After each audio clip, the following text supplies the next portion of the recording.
All right, ladies and gentlemen, it is your favorite warlock, practicing necromancer. And today I want to bring to you the necessity of being productive, especially in one's path, and, or I should say, chosen paths. I was thinking about this morning because I've seen a lot of people fall into stagnation, a lot of good occultists, and they end up becoming bewildered and drama and literally falling off the scales. And it's a sad fact because over the last month, I helped my son's mother move from one apartment to another. I helped her get a new job. Um, you know, literally packing up her stuff, unpacking, and pulled a muscle in my lower back, you know, and everything too. And it was interesting because of the fact that this was also during a time where I was working as a baker. A lot of you know that I am a primary baker, teacher, and opener for the morning crew at the company I work at. Now, what's interesting here is even though I was doing all this, I'm still practicing and researching and studying upon the path of necromancy. There's just so many different things that are in history, folklore, and mythology, not just in anthropology and thanatology practices that are out there. And it's interesting because of the fact that last yesterday, I went to work. I worked 3 a.m. to 11 a.m. And then I went over and did some stuff with my ex around her place. Went out, did some shopping, got a bookcase for her place, helped her bring some stuff up from storage, take some stuff to storage. And like I said, then we went to the dog park, and she had her meeting yesterday, at her first monthly meeting at her new job. And I took the dog out onto the trails while she was there, and it was interesting because this is a time when you get to go out into nature where humanity is not there. It is nice, it's peaceful. You can become grounded. You can reharmonize yourself with the forces of the natural flowing elements, you know. And it's interesting because when you're out there with your faithful companion, you know, it's one of those things where you're just enjoying that view and that element, not just earth and air, but you've also got water because there's also a bog that is out that way. And I really loved, taking the trails out that way. But some of the time I will simply be creative, and while I'm out there, I will go off the beaten path. You know, I will literally go into the woods off the paths and just walk. Like yesterday, I took Opal, my Siberian Husky, off the trail, and we walked around the bog, literally walked around it, through the woods, and she was having a blast. But I also found some dead trees that were tipped over due to the decay and rotting, factors of life, things where weather has just worn it down, or insects, and just knocked them down. And she loves to dig, so I just let her do her thing, let her sniff. And while I was doing this, I was just looking around,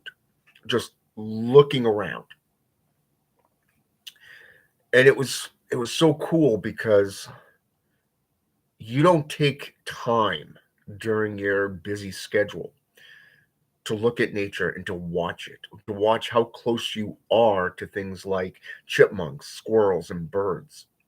You know, Y- you just don't do that when you're in public because you're so wrapped up in day to day practices. So it's always good to get reacquainted with the elements in the natural flow. that whole yin and yang aspect of energy transference. So today, so we ended up going back to her place after, we picked up our son from school, took Opal to the dog park for a while. I played with some of the dogs while everybody was just standing around ignoring them, letting them run and race and all that stuff. Played tug of war with one dog, picked up another one, got loved on by that little pup. Opal was jealous. Hilarious. Just fun stuff. You get to work with animals. You get to understand their nature and let them know, hey, I'm willing to play with you. You know what I'm saying? So you're intermingling with familiars and potential familiars, and you get to learn about what their different natures are, especially from a psychology perspective. And so that was kind of cool. And then we went back to her place, like I said last night. Had supper, put up the Christmas tree a month early. It's a family tradition. So again, you're getting into that productivity of how should I say this? It's not just productivity, but you're getting stuff done. You're seeing how much you're accomplishing throughout the day. And I came home afterwards about 8 o'clock area, and talked to one of my apprentices. Got caught up on what my apprentice was doing, and I went to bed. But here I am this morning. I get up, played with the four cats, you know, went out and went to work on my car. Okay. One of the main responsibilities of an individual is to maintain what you have. Okay. This is 32-degree weather out here. Okay. Where I'm at. 32-degree weather. Okay. With a low of roughly around in the low teens, if not, single digits during the winter time. Now we're in the fall, November. I love it. And, you get to go to the cemetery, you get to have fun, you go out for walks, but this morning I decided I was going to go out and do some work on my personal vehicle, help maintain the maintenance aspect of it. And while I was doing this, I was thinking about productivity. What does it mean to maintain a productive lifestyle, especially as practitioners? Yeah, we all have full time jobs. We're all into the arts. A lot of people get on like TikTok, Facebook, and they're just posting photos, or they're posting things that are associated with kind of like a look at me type factor. Doing those old demon eye things. The horns. I'm not really sure what they call it. On TikTok, and supposedly third generation witch, really, and you don't have things that you can share, like remedies. How about doing live rituals, or you know kind of working on bettering yourself instead of being lazy and just being like every other channel out there that is so common these days. There's just nothing out there that is productive in that way. It's all look at me. It is herd conformity where everybody's just flocking in one direction, and then you have those very few that have just said, I'm not like that. I'm one of these guys. I'm one of these people that, you want to go that way? Well, guess what? I'm going to go over here. I'm going to do me. And while I was working on my car, I was talking to a friend of mine that lives down, one floor below me in this apartment complex. And he says, he looked right at me. He says, you've always got your face in a book. My ex, my son's mother, she's always telling me, what is it with you in books? Do you have to bring those books with you? It's like, yeah, I do. Because number one, I don't relate to society. I don't relate to the world. I don't. I don't care who's running for president. I don't care about the latest bitch fest. You know, I don't care if World War III is kicking up or has been kicking up for the last millennia. It does not fucking interest me. You know, I would rather be in my temple working with the, communing with the spirits. I would rather be coming up with new concoctions for elixirs and potions. I would rather be studying the death essence. I would rather be studying history, mythology, folklore of the world through a path of anthropology as an anthropologist. Okay. Now, keep in mind, I'm not an anthropologist, but I'm working towards it. Okay. I'm also in school working towards my bachelor degree in psychology. The two minor courses that I chose was criminal justice and Christian theology. Okay. Now, the reason I chose Christian theology was because of the fact that I've studied that tradition extensively, not just Islamic through the Quran, not just through Jewish or Hebrewism, but also through mainstream Orthodox practices. Okay. This is actually where I ended up becoming a minister in originally back in 2011, when I became an ordained deacon. Now, what's interesting is I'm not a Christian, and I'll tell you that right up front. I don't give two shits about Christianity. People tend to take things and take something good and turn it into something sick and vile. Okay, one of the many reasons why I choose books and history and all that stuff over the world. Okay. Hey, Leo, welcome to the channel. So,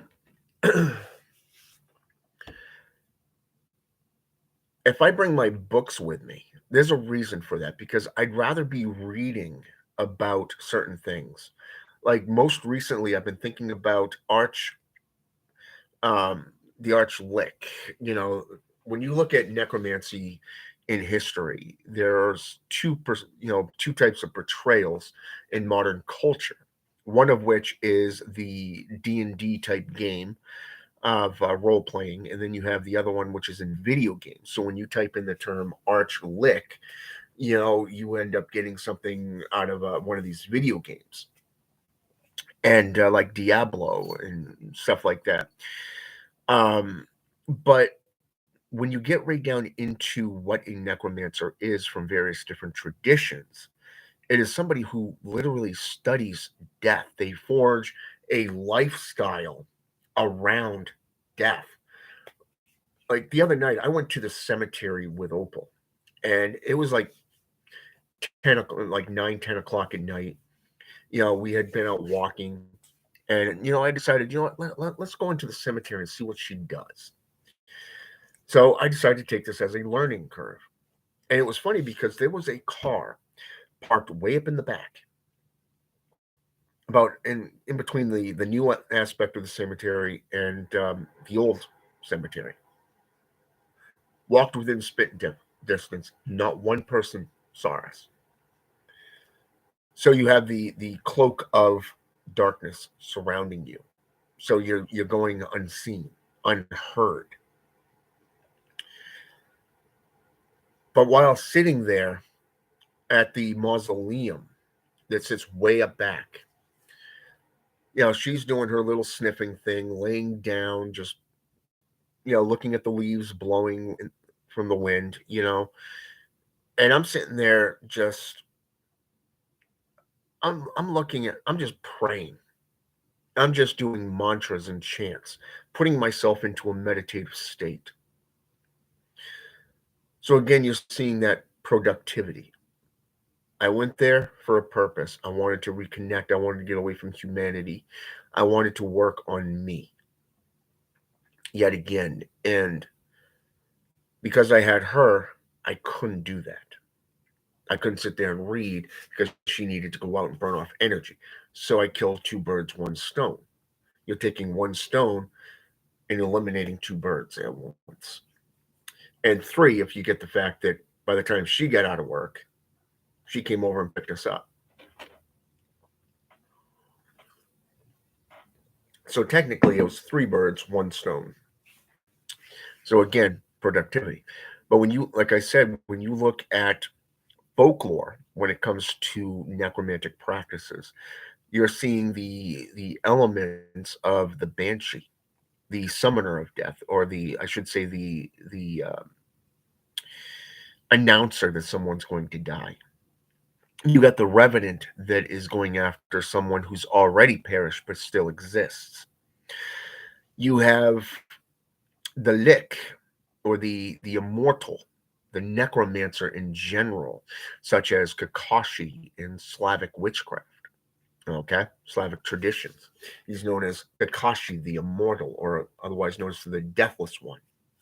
Okay, when you get into the various different forms of the Reaper in his sheath, and you break that down, and you see, oh wow, this is amazing.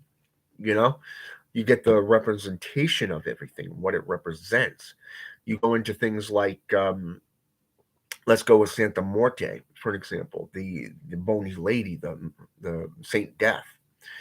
Okay, and you see all the aspects that she represents. But when you go back into things like the Congo region of Africa, or you get into the Haitian Voodoo, things like Palo Mayombe, or Brujeria, Santeria, even. You see the Miramberos, the necromancer, the El Necromante aspect, and what they represent. And they're dealing with herbs, they're dealing with bones, they're dealing with plants and poisons, and they're constantly studying, much like the old thought forms on vampirism, Vlad Tapes, Dracula, as he's known today. But if you look at what he did in his life, he spent most of his life in prison in foreign territory. He had been thought to have been assassinated over a dozen times, only to be seen yet again. His people feared him personally, you know? And it's interesting because of the fact that when you see that when he went to jail, when he went to prison and he was imprisoned, he came out with more knowledge. Why? He had no books, no scrolls. He was stuck in a 10 by 10 cell. He used his imagination, much like Michelangelo, the sculptor. But in this case, if you think about it, all he had was twigs. Did you ever stop to wonder why he was known as the Impaler? Think about that for just a moment. Because every single time he was imprisoned, he came out after a certain amount of time and started impaling his enemies in more heinous ways that made his enemies scared and shocked.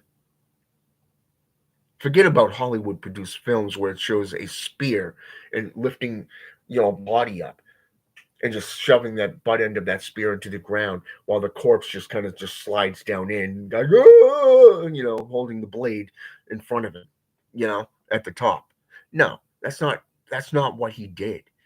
No, he literally took the corpses of his fallen enemies and he pierced them on things like shrubs and trees, on on spears, yes, fields of them. It was magnificent to study. Go into the Dukan of Indonesia, in Malaysia. These practitioners, through a practice of Santet, use were quite similar to, say, for an example, the Bokor and the voodoo doll aspects. There's different methods to it, from clay to paper to the dolls, even through the old school method of creating them with corn husks. Okay, so you're looking at this, and they're using twigs, almost like a cross, but up higher, a little bit lower than a cross, and about halfway between a plus sign and a cross. And they're wrapping twine around it. They're placing the effigy in the linking the spell that is being spoken to about, spoken verbally to that effigy, while linking it to you, the victim, the target. This is called black magic in their communities. So you can imagine why in 1998 it was known as the rape of the shamans, the Dukans in Indonesia, because so many people took matters into their own hands because they thought that these Dukan were targeting them and cursing them, much like the Salem witch trials, okay, or the burning times in Europe. So you're still seeing that going on today. So history is there for you to learn by, but yet most people, like I said at the beginning, don't learn from history. They don't better themselves. They don't try to become better. They just go with the flow. Twilight Son of Lilith, welcome to the channel. And that he did what was necessary and to survive back then, especially against the Turkish. I mean, he had enemies just about on all sides, and he did what he had to do to survive and to protect his people. But I can only imagine the arrogance of his own family, who had known nothing about what he did until it came to pass, until he was arrested and put in prison all those times.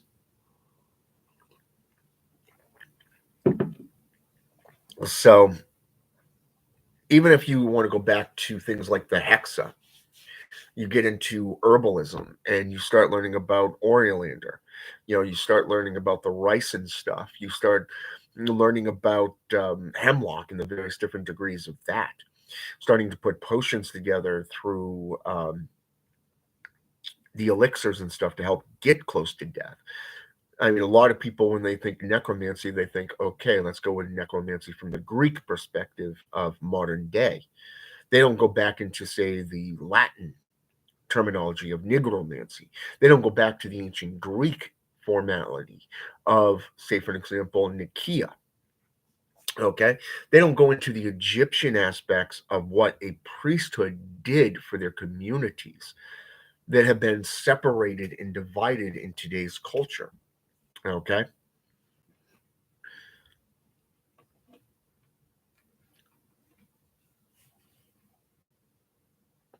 I highly recommend it, Leo. I really do. I can tell you that I got a lot of respect for that man. You know, what he did and how he did it with so little materials. How do you even begin to use your imagination in a jail cell like that? You see these things on today's, you know, TV, like sci-fi shows, like Paranormal Activity or Paranormal Witness, and you see a guy get arrested, goes to jail. He's so dark that even the inmates in the prison personnel don't even want to deal with him. They call him the devil and all that stuff, and he's making shit happen. I mean, how do you even begin to get into Vlad Tape's, shoes, and how he actually started putting that mind frame, that demonic, that vicious and vile mind frame of how do you torture somebody to the extreme? Not just the one going through the torture of being impaled, but putting yourself in that mind frame of the witnesses that have to see the aftermath of that carnage. You know what I'm saying? How do you even begin to get in that mind frame? I mean, I make jokes when I'm at work, about replacing my blood with espresso, um, because even my son knows that coffee is daddy's happy juice, and And or I'd be around family and say, well, with transfusions, you can keep somebody alive indefinitely. You can, use needle nose pliers, remove the toenails and the fingernails, pull the skin back, crush the bones little by little as you go up, that type of thing. But Vlad Tapes, out of everybody throughout history, okay, throughout history, Vlad Tapes for over 2,500 years, I think his ways even beat the Romans' crucifixions. I mean, you hear about the medieval Renaissance aspects of the humiliation aspects. Being out there in full public with your arms and head in one of those boxes things, you know, or you get that humiliating march through the public while they're throwing shit at you. You know, you get the those devices that they had to pull people's limbs from their bodies even. None of that, in my opinion, comes close to Vlad Tapes and what he did for him and his people to survive. None of it. They're like low key compared to him. So even though you go back into things like herbalism and you start going back into things like the Shem priesthood, for an example, and I did mention that once before, you notice that different levels of the priesthood had different responsibilities.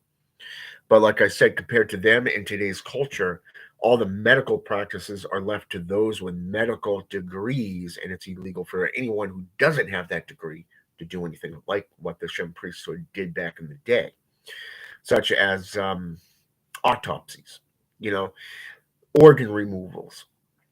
They had a unique interest in how to, this one tool. It was almost like a fish hook, and they shoved it up the nostrils and went like a whisk type of effect and pulled out the brain. They didn't think of that as okay. The brain is something that this person would need if they ever came back to life. No, it was just out, boom, done. But they literally made a small incision in the side of the corpse, the cadaver, and they removed the four organs that they believed were necessary when that person came back. In the same aspect, you had somebody else washing the cadaver, and another one who was mummifying. You had the main priest sitting there doing the rituals and the spells, speaking the tongue of the dead, that magical tongue. So imagine for a moment seeing that firsthand. You know, different practices from different regions are spectacular. So you can, so you don't have to really, fathom, and be beguiled because I choose to place my faith in books over people. Because I'll sit there for hours and days. Like I have, what is it?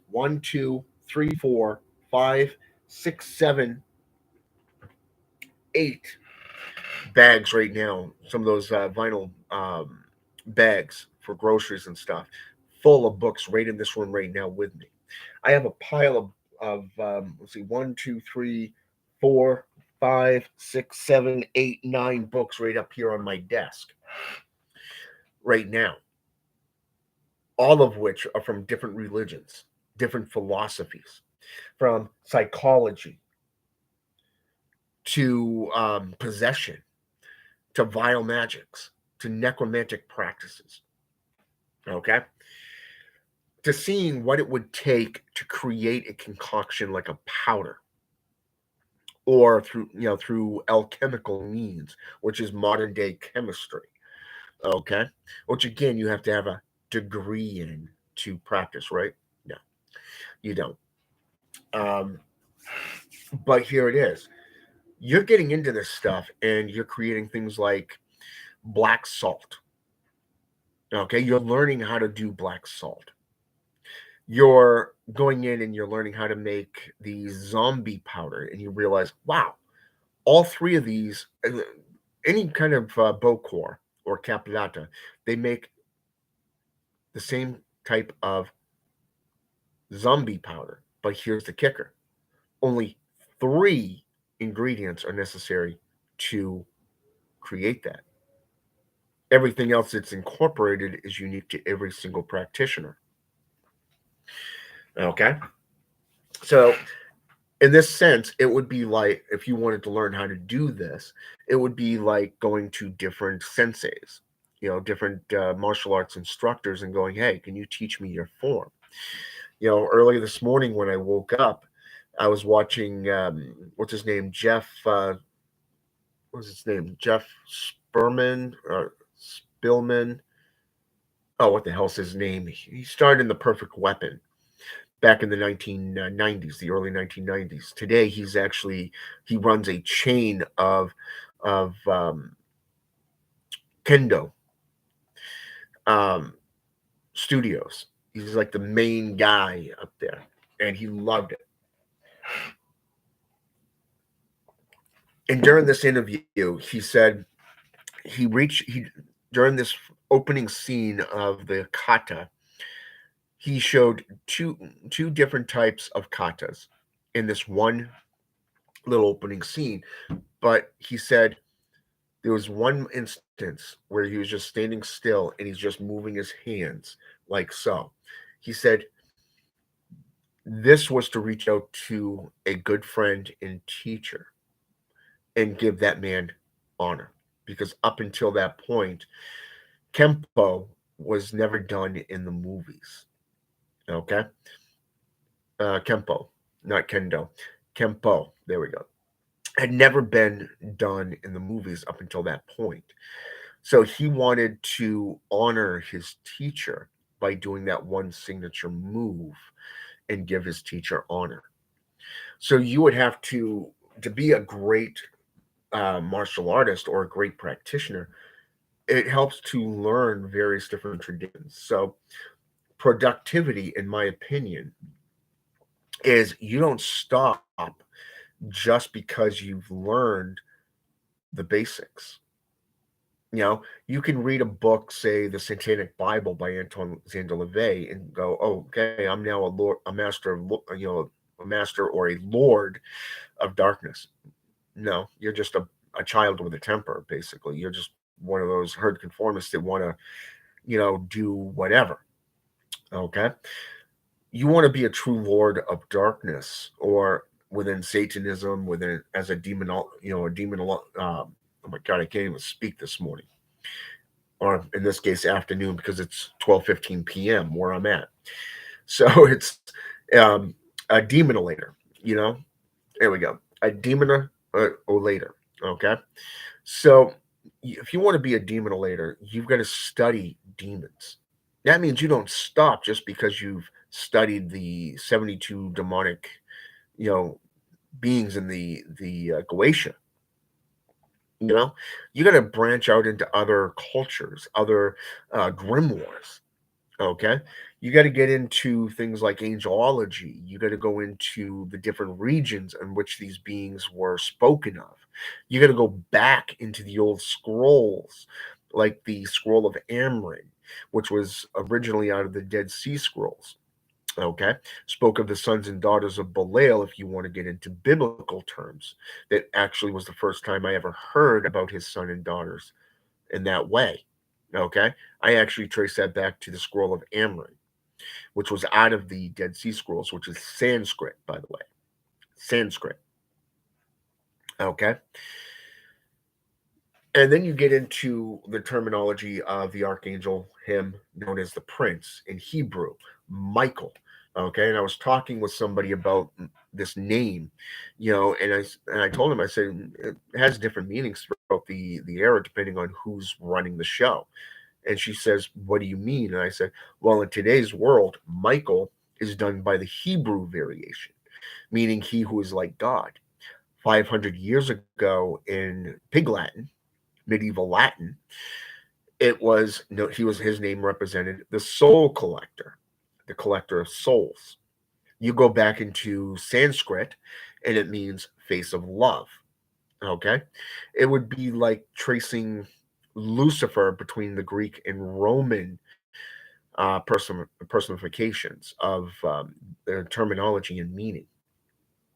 So you can't just, continue to go by regurgitated materials. You've actually got to expand the horizons. Like Asmodeus, for an example, if you got Asmodee, Asmodai, you know, Asmodeus, three different pronunciations and spellings of his name. So you're going between Sanskrit, Mesopotamian, and you're dealing with the jinn magic on top of that, not just demonolatry. So, I mean, you can take his name and his story all the way back to the Quran, going as far back as the what is it, the 6th or 8th century BCE, or you can go into the Book of Tobit and learn from the biblical terminology of his name. Okay, you can go into the Islamic or Arabic meaning through the jinn, the genie. Okay, where he was a man who became a demon. Okay, so there's a lot of things that you can do and learn. So the imagery that I normally put forth to my apprentices and my students is this: picture your practices as an onion. It is the key component right there of your ideology. When you think that you've mastered your path, peel that top layer off. Guess what? Now you have to redefine your logic. You have to redefine what you think you know. Because once you peel that layer off, it exposes so much more. I mean, look at definition. Okay, today you have water definition. Scrying through divination bowl. You have the black scrying mirror. Okay, you have cartomancy or modern day tarot card readings. You have runes. Now, don't you find it interesting that runes were originally part of the Steves in Scandinavian traditions, Scottish, Ireland, Irish, Germanic.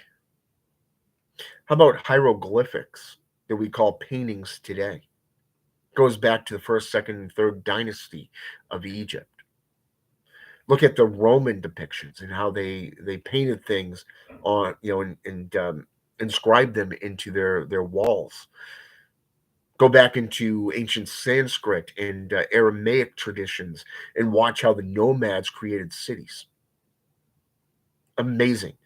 See, this is why when I get onto YouTube, I always go underneath these old school practitioners of how they create these fantastic villas out in the Amazons or in the wilderness, because it's refreshing to see. It's like you know how they do it today, but what if technology fails you? How the fuck are you going to go out there and make a home for yourself and for your family if you don't know how to do that? Yesterday, I took my son through the trails while his mother was in the pen with all the dogs and the other owners and everything with our dog, Opal. And my son was sitting there talking to me. He says, "Hey, we've taken this trail before. We don't want to get off because we'll get lost." And I said, "Do you know how to tell where north is through the woods?" He says, "No." And I said, "Look at the trees. What do you see on the trees?" And he says, "Moss." And I said, "Correct. Moss only grows on the north side of the tree." Now, if you know where that moss is on that tree, guess what? You can tell where east is, where west is, and where south is. You just got to remember where you are. And I said, "You see where that moss is on that tree? We're northwest of your mother."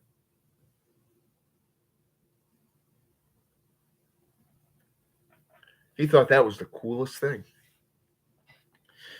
But I mean, when you get certain individuals who they take out a machete or they take out a hoe, They take a stick and make it into a spear, and they're just pounding at the ground and then scooping with their hands, clearing out that loose rubble, that gravel, and they're making that hole, and then they expand in the inside. And how the how they actually made the that mud or that clay. Amazing how they dug that hole and they added water with mud and some fruits, and it's like, huh, they can make this stuff different color just by all this stuff. Interesting. If that makes me a devil worshiper because I choose to learn this shit, so be it. But you tend to look, and when they're going in deeper and deeper into like a mound or into a side of a cliff, you understand that when that collapses because you didn't do it right is a form of death.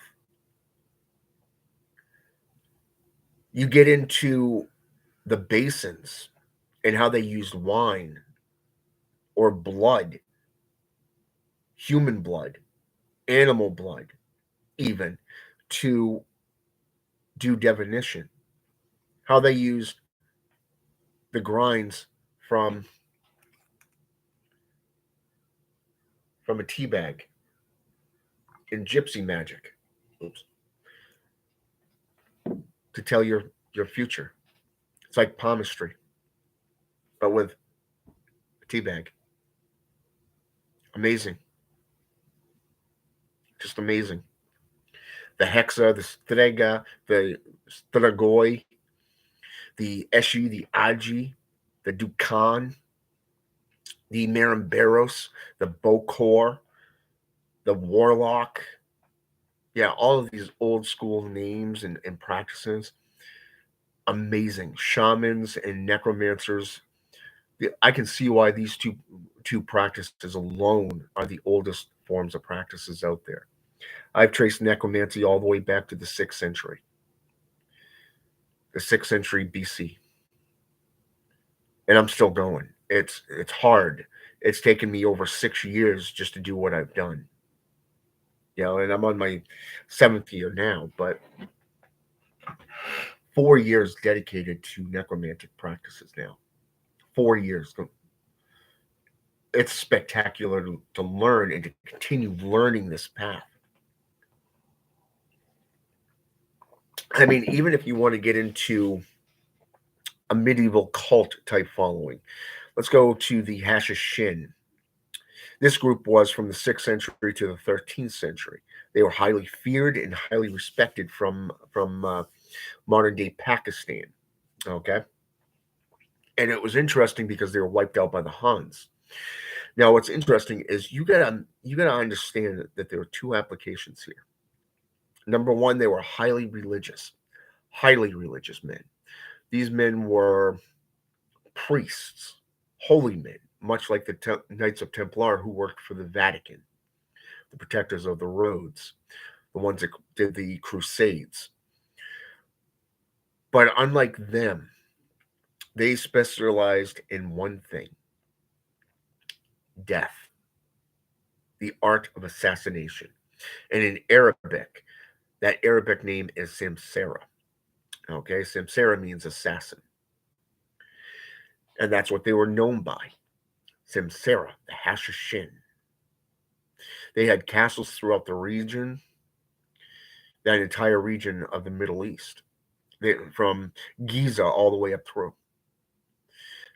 I mean, take for a moment what it would mean for somebody like you or myself to sit there with medical books for a total of 8 to 10 years.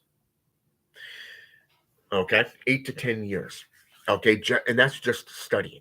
That is just studying the anatomy, the human body. Okay. Now, if you take a pharmacist, for an example, a pharmacist is somebody who spends 10 years 7 to 10 years just in school for their position. Now, if you apply that to what we do,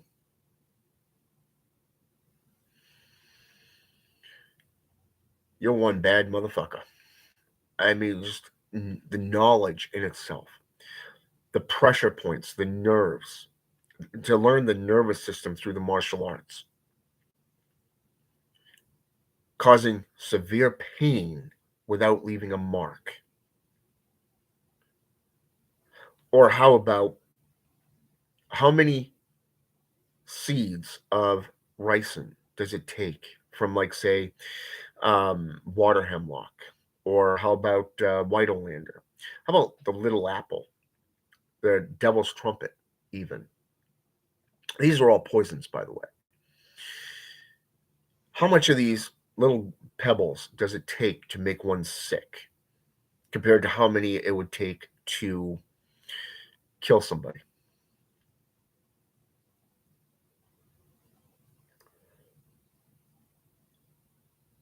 I have a grimoire out there on the shelf in my early years that I did about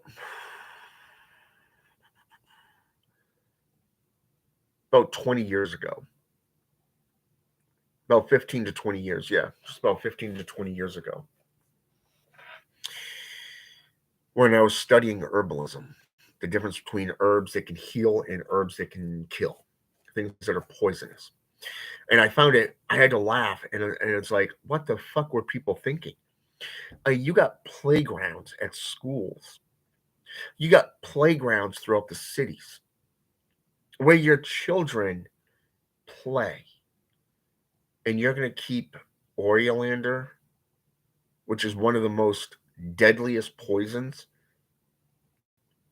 as a shrub, as a decorative decor at these parks. Interesting, isn't it?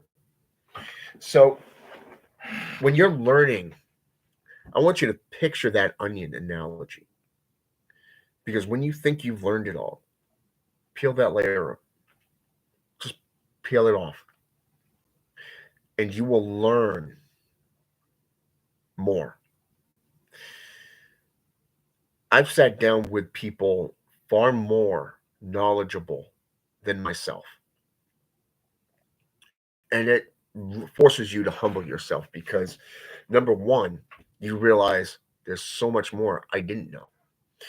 I spent 4.5 years working for one owner of Dunkin'. I thought I knew it all because I was doing manager type stuff. Over the last month, I've been shown three things that didn't even know.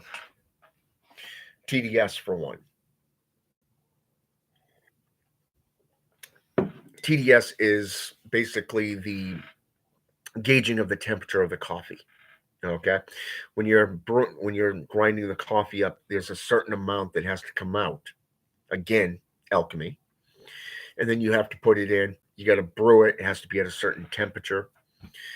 So then you have to calibrate as necessary. And speaking of which, I should actually find that book so I can bring it to work so they can photocopy it. So, like I said, there was a few things that I didn't know, and so it was kind of cool to learn. And every so often, when I got into over the last couple of years, when I started fasting, and this started about 4 years ago, I started getting into the fasting processes, and my first fast was actually the black fast. You know, well, actually, that's not entirely true because back when I was learning to become a minister, I hung around with Baptists and Pentecostals, learning from them, and they actually had the only one I knew at the time was called the Daniel fast. Okay, and that's where you shy away from meat, you shy away from anything not grown of the earth. So you'd sit there and you'd eat vegetables, or you would eat fruits, no meats, no proteins, no nothing. for like about 2, 3 weeks. Okay. So when I started fasting as a necromancer, the first fast that I found was called the Black Fast, and this was a form of extreme fasting by the Catholics. It goes all the way back to the 11th century. This one took place for 30 days, but I was doing fastings for 34 days. So you had to go as long as you could to purify your body. And that was something completely different. So today, you have the Daniel fast, the Black fast, you have what is known as the Keta fast, which is a more scientific approach of modern day. And then you have an older version known as the milk fast, which is the purity of milk. And that was actually the newest one that I learned. And that was kind of something that was kind of unique to its nature because I'd never heard of it. It's like a milk fast. So I ended up having to Google this, and it was something cool because I didn't know that by taking pure milk, something that is not diluted by chemicals or what they the pesticides and all that shit that they give to cows and these days to help them produce things that they do chemically speaking that affects you on a physical level.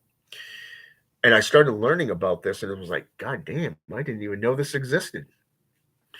So, like I said, you can sit there and do what the norms do and follow the normality, get into the herd, formations, and submit to their way of doing things, or you can say, "Fuck you, fuck them, fuck everything of the world.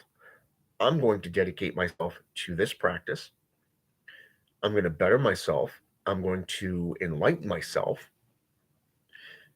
and you do whatever the fuck you want to do. Just leave me alone." Okay, that's up to you to do. No one has a right to tell you what to do. No one has a right to tell you what to believe in, because what I relate to is something that's not going to, you know, you're going to find relations to. So guess what? Again, it comes down to individuality. It has nothing to do with herd conformity. It has nothing to do with how should I say this, subdivisions, segregation. It has nothing to do with that, which is what this world has become about. You're either part of you've been led to believe that you're either a Democrat or a Republican. You can't be both. A lot of people will say you're either if you're a Christian, if you're not Christian, aren't you afraid of going to hell? What's hell? Which hell? Are we talking soul? Are we talking Gehenna, Jahannam? Are we talking the Buddhist hells? Because in the Asian Buddhism, there's multiple hells. So which one are you referring to? And then you have the land of the dead, the realm of the dead, hell, Norse. Interesting, right? So again, it's up to you to learn and continue to learn. When you fall into stagnation, only then do you cease to become a practitioner and just become a normal individual, part of the herd collective. But if you want to continue to grow, you're going to have to keep searching and seeking out that knowledge, that hidden knowledge. I mean, if you think of what the terminology of gnosis means, gnosis, oh my God, I can't speak. Gnosis means hidden, that which is hidden, and you have to seek it out. Okay? You are the one that has to seek that knowledge out. A mage, a magi, is constantly seeking knowledge. Okay? Doesn't matter if you're a voodooist. It does not matter if you're a santero. It does not matter if you are a shaman, a necromancer, or even that of, say, a Satanist, a Wiccan, or a pagan. It is your personal responsibility to not fall into stagnation. Because if you follow the European aspects, what was a witch and warlock in European times? The keepers of the knowledge. It was your job to keep that knowledge pure and intact. Okay, so that was what their responsibilities were, not just to their communities and to um, the people of the land. I mean, hell, we even see this today in Africa still, where the witch doctor goes throughout the land and healing people, protecting them, and also ridding them of the evils of the world, so to speak, possession or witches and whatever. Root, they root out those who harm others. So even if you're a Merenberos, you'd be considered the outcast, just like a Bokor or Caplata in Haitian Fudan. So the warlock in today's society is considered to be an outcast. And, well, I'm already an outcast because I really don't relate to the world. So, got nothing common to talk about. I know my job, I know my duty, and that's about it. So, I better myself through knowledge, apotheosis. And that's something that the best thing I ever did was submit myself to humbleism, to my craft, and to better my craft, better myself through enlightenment and knowledge. And on that topic, there's actually two ways to achieve power. One is through apotheosis, where you earn everything that you got, or two, you can simply make a pact with a demon and it's given to you temporarily, because that which is given can also be taken away in that format. And a lot of people don't realize that. They think, oh, well, the devil only wants to kill you. Really? Which devil are we referring to? There's been so many.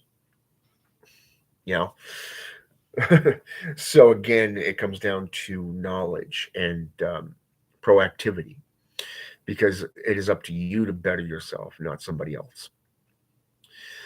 So,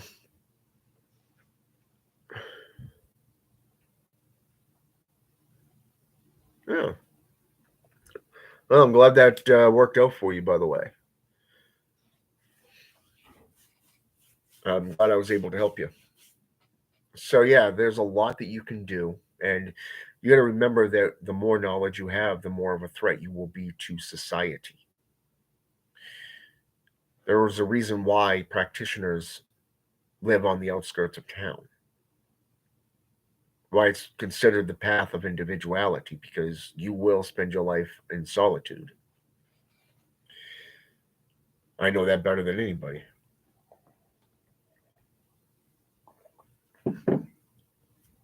So,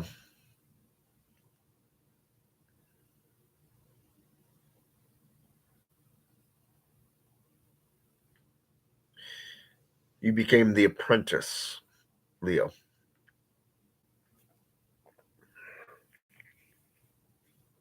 We're all apprentices.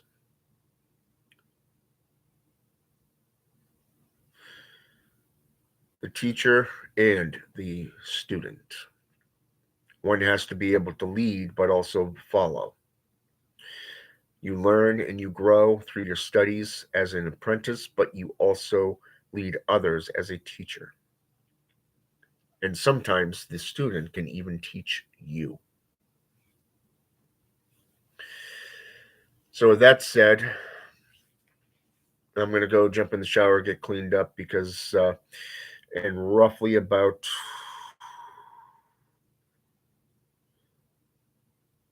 an hour, my son's mom is going to be dropping the dog off. And then I got to go pick up my son at 3. So, and I still got to fix lunch. I think I'll make some pasta. Again, I love to cook. Love to learn new things when I cook.